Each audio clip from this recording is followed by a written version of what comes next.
Hey everybody, Kyle Michael here. Hey, I wanted to hop on and talk about concessions. I posted a home this morning. My seller is offering a $5,000 concessions if somebody brings us an offer this weekend. But I got thinking about, do people know what concessions are as far as the buy side of things, and really the advantage you have in a buyer of as a buyer of using those concessions? So I wanted to just get on, just break down the concessions as a buyer. What can we do with them? Number one is, hey, you can lower those upfront costs.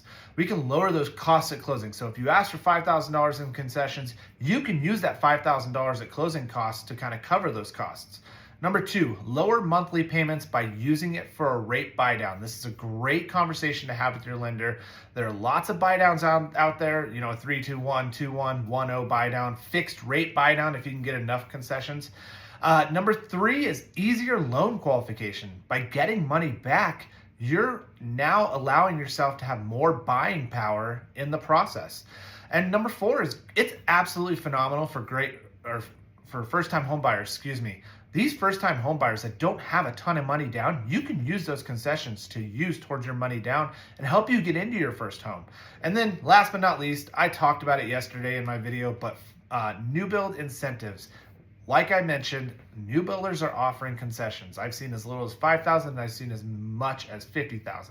Just lots of things you can use those concessions on the new builds for.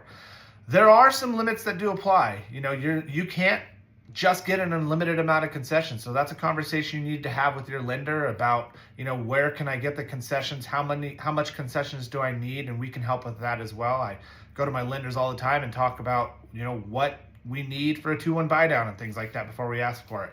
And obviously the market conditions matter. When we see the market start to shift for the spring, we're going to see less and less people getting concessions. Right now is a great time to use concessions or get concessions, but as the market shifts into a little bit of a buyer's market, interest rates drop a little bit, you're going to see those offers that are asking for concessions not work out for some of those buyers. So just some things about concessions. I wanted to kind of educate you a little bit on what they are, because we use the word all the time. Sellers offer those concessions as a perk. It's always a great thing if your home's been sitting out there. But if you have any more questions, feel free to reach out to me. I can get you in touch with a lender. You can chat about all that. Have a great day.